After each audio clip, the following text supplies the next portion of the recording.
napag-usapan natin ang patungkol sa pagkapanalo nitong si Beretta laban kay Dino. At ngayon naman nag-volunteer nga itong si Apito na gusto niya daw na ma-test ang bagong skills niya kay Dino. Pero bago natin simulan itong video na ito ay i-roll muna natin ang intro.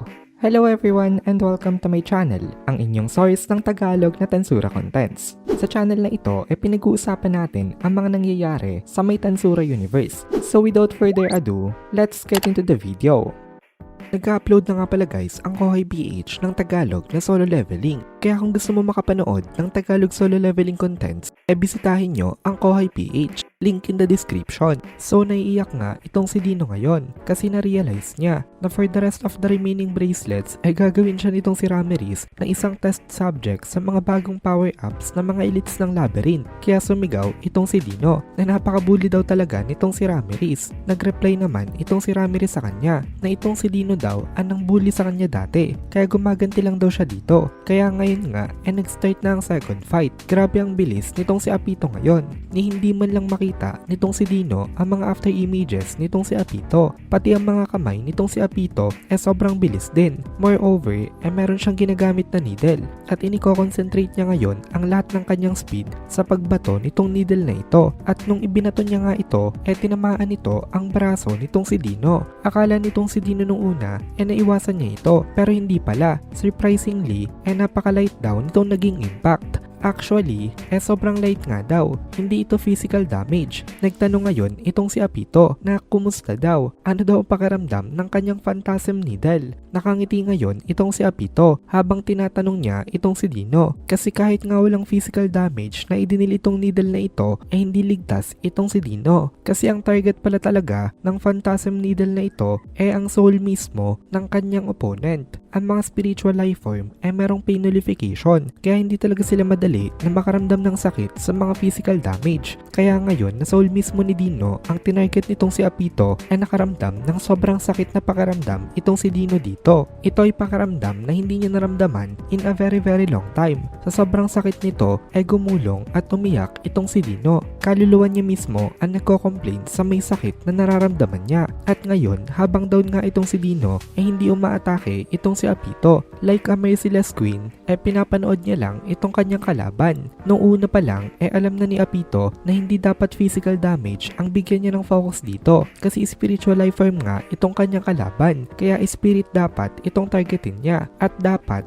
long lasting effect ang kaya nitong ibigay sa may tatamaan na soul nito. At yun nga dito ang na-achieve nitong si Apito. Parang niya talagang tinotorture ngayon itong si Dino kaya ngayon nag-register na talaga sa may utak nitong si Dino na no matter what kailangan niya iwasan ang kasunod na phantasm needle na ibabato nitong si Apito sa kanya. At the next time nga mas violently siya magre-resist dito. In other words pati mental nitong si Dino nai-invade na rin nitong si Apito. Ang effect pala nitong phantasm needle na ito sariling katawan mismo nitong si Dino ang magiging kalaban niya na parang katulad ng isang immune system na nagmamalfunction na tinatarget pati ang sariling body mismo. Napasabi itong si Apito dito na mukhang napaka-effective daw ng phantasm needle niya at once na-establish na nga ang effect nito sa isang target wala na. Kay Apito na ang kapalaran nitong si Dino ngayon. Pero take note, hindi sa lahat ng spiritual life forms gagana itong phantasm needle nitong si Apito. Kung sobrang lakas ng will mo hindi mag-work ito sa'yo. For example itong sila Diablo,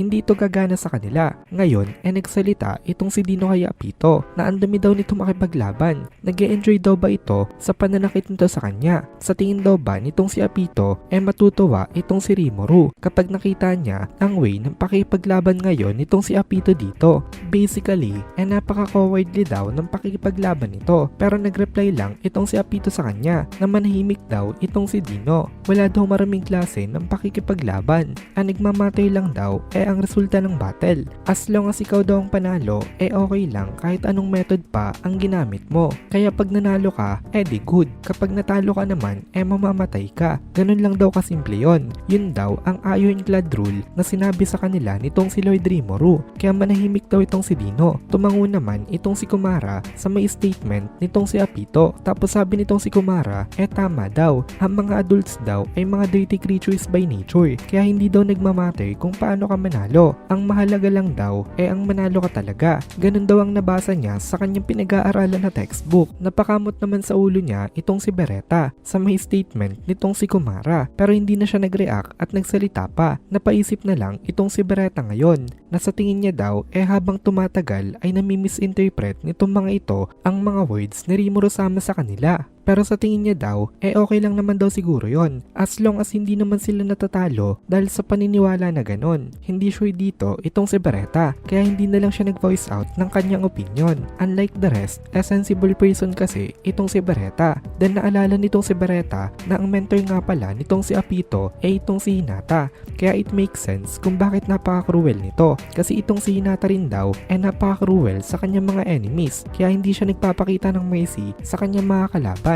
At mukhang na-inherit daw nitong si Apito itong trait na ito nitong si Hinata. Tumatahimik lang talaga itong si Apito kapag pinapagalitan ito nitong si Zijon. O kaya naman kapag ang kausap niya itong si Rimuru mismo. Pero ngayon nga na hindi naman nagsasalita itong si Zijon patuloy lang sa kanyang ginagawa itong si Apito. Kaya walang kahit na sino sa mga nandito maliban kay Zijon ang kayang sumuway sa kanya. Kaya nagsalita itong si Dino bago pa uli siya batuhin itong si Apito ng another Phantasm Needle. Sabi nitong si Dino mag-usap daw muna sila. Madadaan naman daw siguro ito sa usapan at magkakaintindihan daw muna silang dalawa. Pero hindi nakinig itong si Apito dito kasi sabi nitong si Apito ang trabaho niya daw ngayon ang saktan itong si Dino. Tapos with a smile sinaksak nitong si Apito itong si Dino. At dito na muna natin tatapusin itong video na ito. Kung nagugustuhan mo itong mga videos natin ay please consider joining the membership para mapanood mo na agad ang mga kasunod na part